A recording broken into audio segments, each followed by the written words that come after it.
Huh. Apparently, there was a new study released that finally showed that casein is the best protein of all.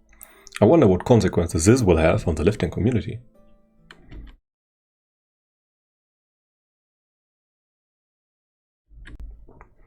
Hey guys.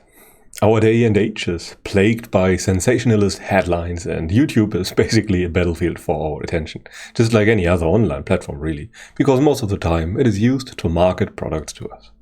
Sadly, the self-improvement content in general is no exception to this, and creators everywhere jump on the train. And one of the things they do is use scientific studies in basically unethical ways to get your attention and convince you of something. Today we analyze why that is the case, and why it is probably not a good thing, and why you should definitely start, if you don't already do it, thinking for yourself. Well, a few examples of this can be seen everywhere, but I will just focus on my areas of expertise. For example, nutrition is a very popular one. And if you look back into the past of nutrition, you can see all kinds of dietary trends, for example, that seem to show that every 10 years, what is healthy and what is not healthy changes in a major way.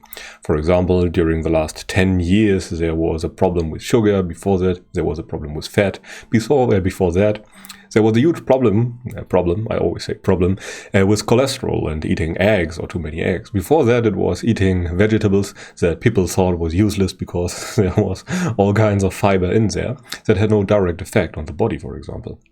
And this line of thinking and line of reasoning continues for pretty much all eternity. For as long as there are nutritional sciences, there are people believing that they have discovered or uncovered the truth and tell you that you have to change all your ways of eating over again to be in a somewhat healthy range and to get an edge before other people. Obviously, this is not true. There is probably some kind of truth, but that's not the way to go about it. If we always listened to what science says right now, then we would be always wrong, pretty much. At least the history of science shows that pretty clearly. And the same is also true for the lifting community, for example. There are all kinds of people going around and they claim that they have uncovered the truth and revolutionized everything. And this is also going on for at least 50 to 70 years, where people change everything all the time. And each new creator pretty much has to question every content there is out there, otherwise they can't be heard. And they want to sell their products too, so they go around and tell you, no, the squat is a bad exercise actually, or the bench form, you should not arch, it's bad for you. And they take all kind of very old and very time-tested knowledge and question it and tell you that they have uncovered and discovered that everything you've been doing is basically wrong. But that gets your attention, and well, as always, it is pretty much the latest state of the art, as with all sciences. And it's very difficult to suggest to people who are very much into the scientific content that might not be the best way to go about it. And another problem is, and now we dig into the actual problems with the science part, is while the studies that people take for reference to prove their point are often good and right, what people on the internet interpret into them is plainly wrong. Especially in the field of nutrition, where people have lots of agendas.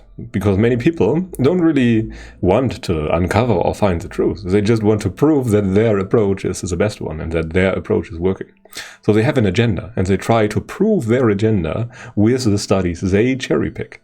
And this is obviously a completely wrong way to go about things. One side wants to prove that meat is bad, the other side wants to prove that meat is good, and the same is true for vegetables and pretty much all kinds of products out there. And that is not scientific at all, and thus very likely wrong. I'd never trust a person that is emotionally invested in their field of research. It only leads to problems and mistakes. Emotional decision-making, especially in science, is a recipe for disaster, and you can be pretty sure that there will be some flaw involved in their line of reasoning. And another problem is that people sell pilot studies or petri dish studies or rat experiments and the like as extremely credible results.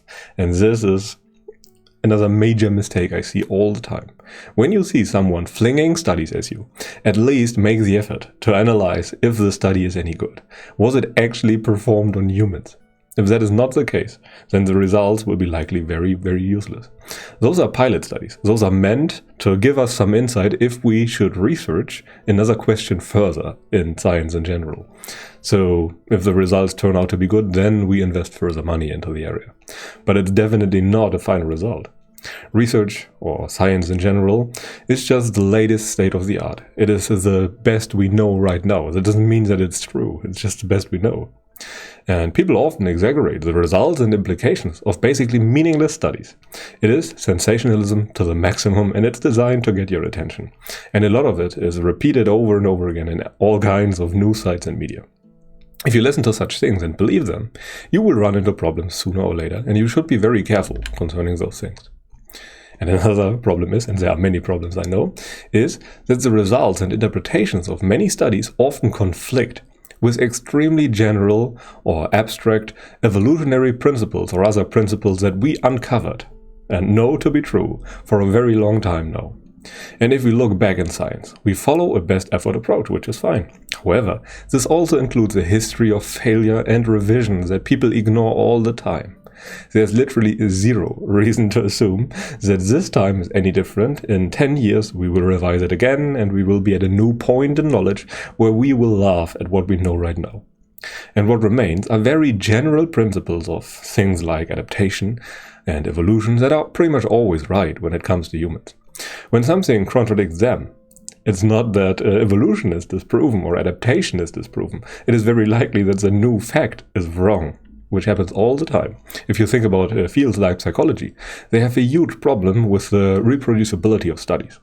So I think about 95% of those things can't be reproduced, and 95% of results are thus more or less meaningless. That's something that we should really think about. It's better to bet against the study when it was released in psychology than to go with it. And that's something that you really have to let sink in. And yet another problem is, you can only mislead people for so long, and the damage done to the reputation of science is great. As an example, for the last 50 years, there was a whole area of dietary myths going around, and basically all of them turned out to be wrong. Fat is not bad. Eggs will not kill you. And even sugar is not the demon people try to make it nowadays. You can consume some of it, as long as you do it in a deficit or at maintenance and don't combine it with too much fat, for example. So maybe not have the standard Western diet. But sugar has been part of people's diet basically since the time of the Buddha, or pretty much much longer into the past. There are even some sutras called the Honeyball Sutra or things like that, where people obviously had things like honey balls or consumed things like honey balls. Otherwise there wouldn't be such a name. But they used it kind of rarely and as medicine, the sugary stuff, because you can't eat as much when you are sick. And so it was considered medicine. There's no one simple answer to every problem. A diet has to be evaluated as a whole, not by its components or by its parts, but that's also something that is kinda complicated and complex, and people try to avoid it. And the lesson from all of this is that it's simply not worth it to go by trust when it comes to studies. This is especially true in any health, exercise, or mind-related field. As mentioned, psychology has a crazy reproduction problem. 95% of all studies cannot be reproduced, and the results are basically meaningless. Do not change your behavior based on a new study and shiny, seeming results that people praise all the time. It's sensationalism. Stick to long-tested evolutionary principles, and you are likely good to go. When interested in this hype pseudoscience vanishes, it might be possible to do real science again. And I say that not lightly, as I'm also a full-time scientist pretty much. And it really pains me to see what is sometimes going on in some fields and how it damages the reputation of pretty much every area.